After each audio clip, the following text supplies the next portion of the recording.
Buenas noches, maestra y compañeros.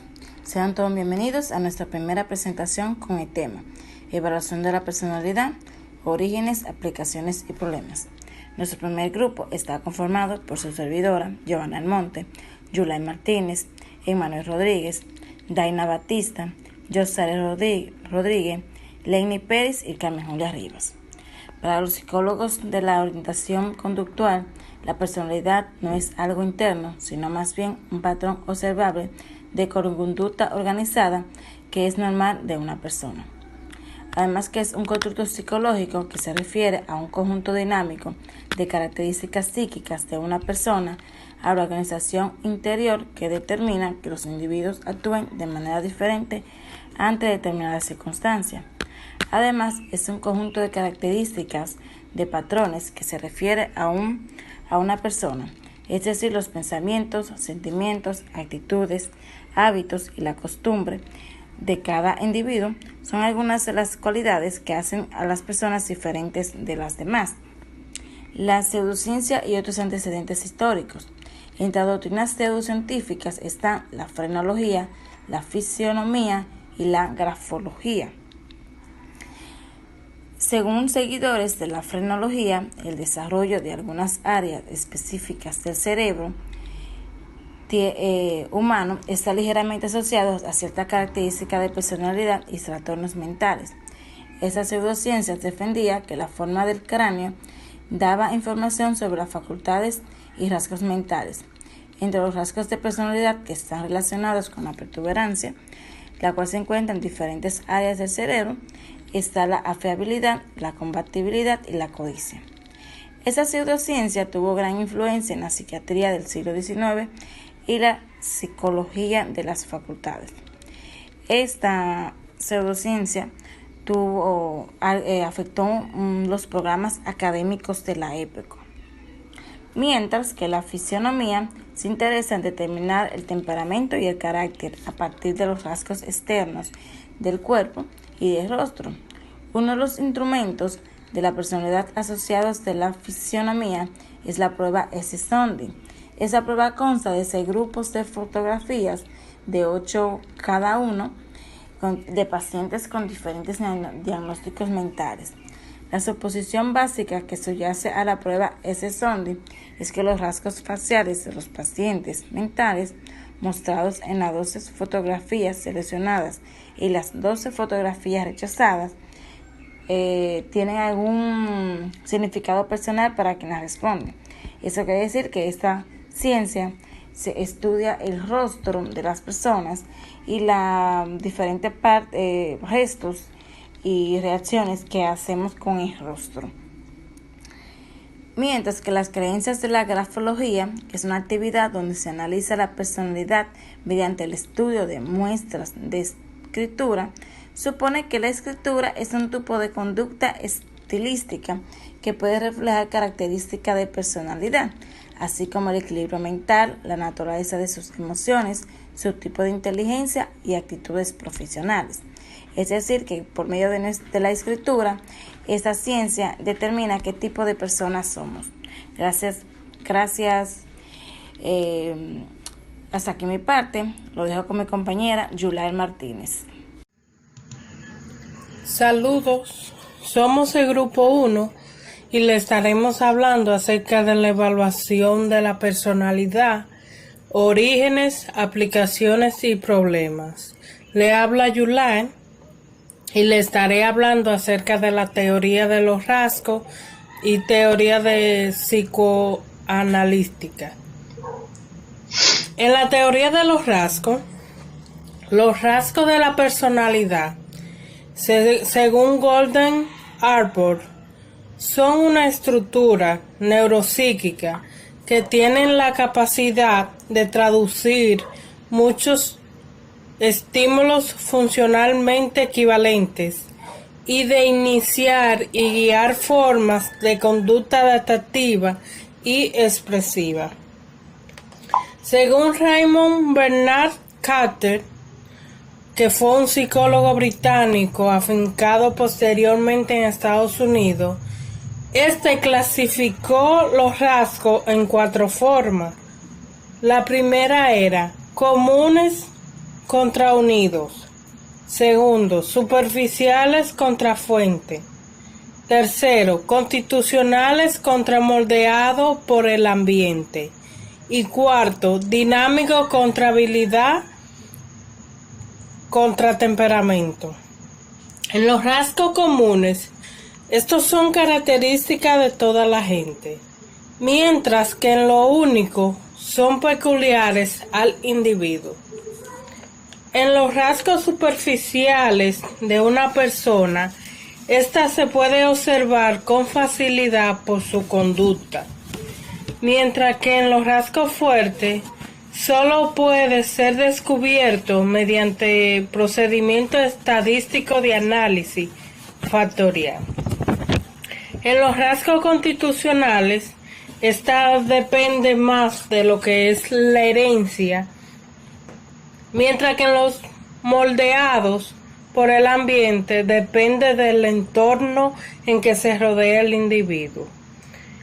En los rasgos dinámicos, este motiva a la persona hacia una meta, hacia lo que quiere lograr, mientras que la habilidad determina la capacidad para alcanzar las metas. Y por último está lo que es el rasgo de temperamento, atañen a los aspectos emocionales de la actividad dirigida hacia una meta. Existieron muchos otros psicólogos, como fue Henry Monroe y Wilford, que elaboraron teorías y realizaron investigación sobre los rasgos de personalidad. Los métodos de análisis factorial han sido aplicados a buena parte de esta investigación, arrojando así una variedad de dimensiones de personalidad. En la teoría psicoanalítica, según Sigmund Freud y otros psicoanalistas, veían a la personalidad humana como una especie de campo de batalla, donde tres contratientes, como es el ello, el superyo y el yo. El ello es una reserva de pulsiones instintivas de sexo y agresión. Se encuentra en la parte consistente de la mente y actúa de acuerdo con el principio del placer. El yo funciona de acuerdo con el principio de la realidad actual como mediador entre las presiones implacables del ello. Y por último está el superyo, que es la conciencia, que ésta actúa de acuerdo con el principio moral. El superyo se desarrolla a partir de la interiorización de las prohibiciones y sanciones establecidas por los padres sobre la conducta del niño. Freud creía que la personalidad humana se desarrolla en tres series de etapas psicosexuales. La primera etapa, considerada como etapa oral, esta ocurre desde el nacimiento hasta el año y medio de edad. En esta etapa, el placer se deriva sobre todo de la estimulación de la boca, los labios, como el succionar, morder y tragar. La segunda etapa, que es la etapa anal, esta sucede desde alrededor del año y medio hasta los 3 años. El interés y el conflicto se centran en la retención y expulsión de las heces. Y por último está la tercera etapa, llamada etapa fálica. Esta sucede desde los 3 a los 6 años, cuando la región corporal de mayor interés es el área genital. Durante esta etapa es cuando se enfatiza y frotarse, tocarse y exhibirse. En esta etapa se le llama también complejo de Edipo, mientras que la cual consta de sentimientos sexuales hacia la madre y disgusto hacia el padre en niños varones, mientras que en el complejo de Electra surge en las niñas disgusto por la madre y amor por el padre. La teoría de Freud sobre la personalidad, esta se basó casi por completo en observaciones clínicas no controladas de alrededor de 100 pacientes, y muchos rasgos de la teoría no han sido confirmados por la investigación. Gracias, y lo dejo con mi compañero Manuel, que le va a continuar hablando acerca de las teorías. Muchas gracias, Yulai. Hola compañeros, mi nombre es Emmanuel Rodríguez y le estaré dando continuidad a las otras teorías de la personalidad, en este caso la teoría fenomenológica y teoría del aprendizaje social. Bueno, la teoría fenomenológica es importante que sepamos que esto parte de una corriente filosófica denominada la fenomenología, ¿bien? Y sus principales representantes serían Carl Jung y Abraham Maslow. Entonces, esta teoría, ¿qué plantea? Bueno, plantea que cada persona tiene una forma característica de ver el mundo y de procesar lo que vive conforme a sus percepciones, sus creencias y valores. Entonces, esto da a cada ser humano una personalidad única, esa combinación. Esa interpretación de la realidad es lo que Rogers, que es este señor que vemos a la izquierda, denomina como campo fenomenológico.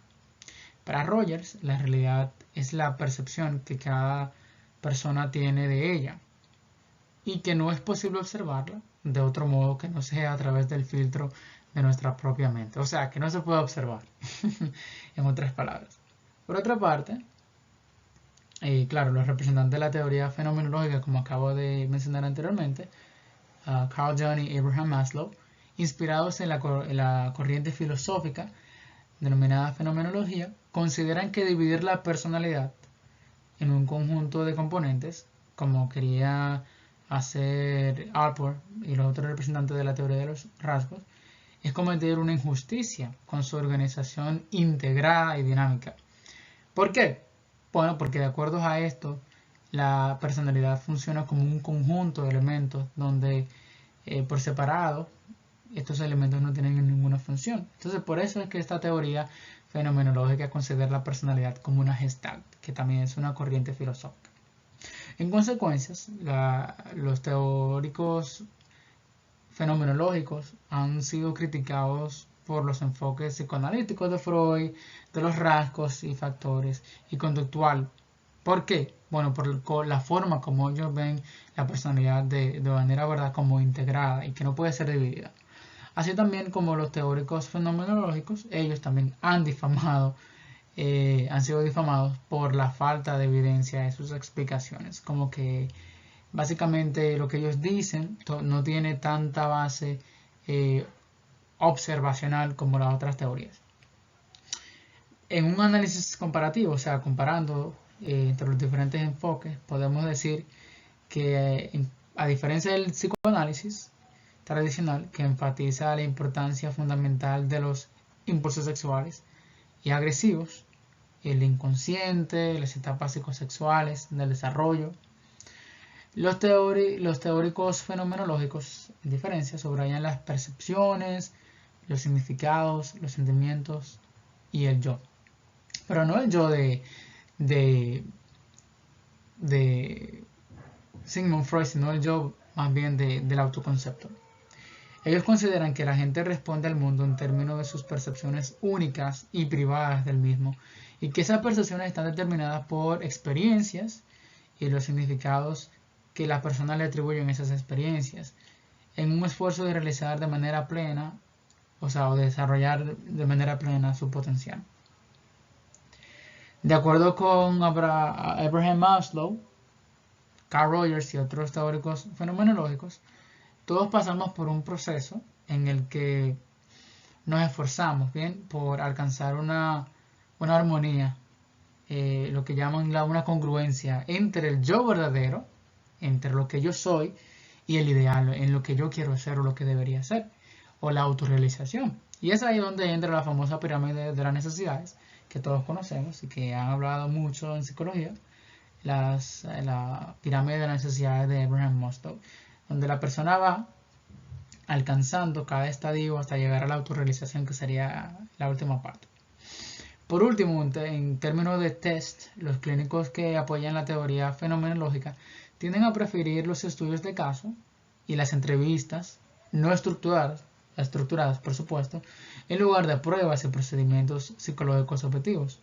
Incluso el mismo Carl Rogers no creía demasiado en el valor de los instrumentos de evaluación de la personalidad, y la teoría fenomenológica, o del yo también se le llama así, no ha sido tan influyente como la teoría de los rasgos y los factores o la psicoanalítica en el desarrollo de tales instrumentos de evaluación. Bueno, por otra parte tenemos la teoría del aprendizaje social, y esta es una de mis favoritas. Aquí tenemos los dos representantes. Tenemos a Bandura por un lado, a Albert Bandura, y tenemos también a Julian Rother. Bueno, la teoría de Julian Rother, que fue el primero, ¿verdad? Primer representante de esta teoría, establece que la personalidad del ser humano se forma a través de la experiencia social, o sea, con los demás individuos de la sociedad, y que nuestros patrones de conducta dependen de gran manera en la interacción que mantengamos con el medio, la cual se lleva a cabo en gran medida a través de la vinculación con otros semejantes. Entonces, ¿qué pasa? En esa teoría, Rother considera que el ser humano busca suplir sus necesidades a partir de la búsqueda de refuerzos positivos, ahí va la mano un poquito con el conductismo, y la evitación de castigos. Para ello, ¿qué hace?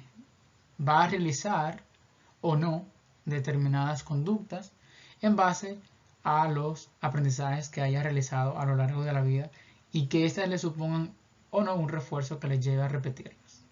Si tú vas por un camino, te caíste en un hoyo, entonces obviamente eso es un reforzador negativo en cierta forma. Entonces eso va a incidir en que tú probablemente no vuelvas a pasar por ese lugar, o que lo evites si es posible. Además, por otra parte, aprendemos mediante las consecuencias de las conductas de otros, no necesariamente de nuestras experiencias personales, sino también de los demás. Y de esta forma obtenemos aprendizaje mediante su visualización, y afectando estos conocimientos a la propia conducta, o sea, a la forma de nosotros ser, con el fin de los resultados obtenidos por otros, sin ser necesariamente vividos o experimentados por nosotros.